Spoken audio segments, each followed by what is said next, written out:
When Israel tightened its siege on Gaza, cutting food, fuel, and aid, the world saw heartbreaking images of hunger and desperation. But one question quietly lingered. Why didn't Hamas militants starve? The answer lies in control, total control. Hamas doesn't just rule Gaza politically, it controls its lifelines.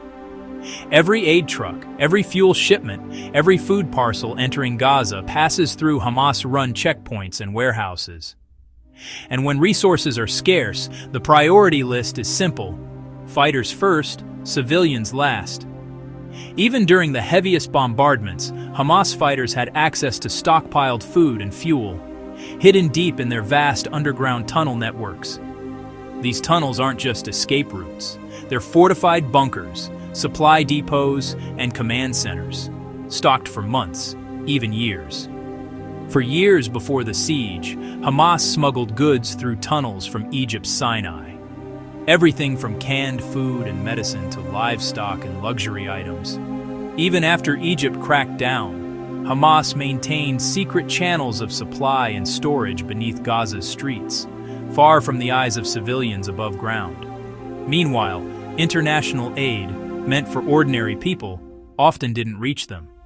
Reports and investigations have shown how Hamas diverted materials like cement and fuel to build bunkers, or even seized aid shipments outright to feed their own ranks. On top of that came foreign money. From Iran, Hamas received funding and arms. From Qatar, regular cash deliveries.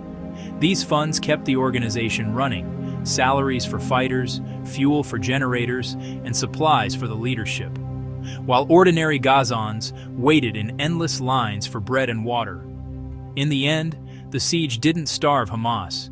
It starved Gaza's civilians, the shopkeepers, the children, the families trapped between the militants who rule them and the blockade that punishes them. Hamas's survival strategy was never about sharing resources.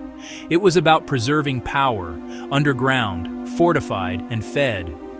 Because in every war of attrition, the first to go hungry are the powerless. And in Gaza, that has never been Hamas.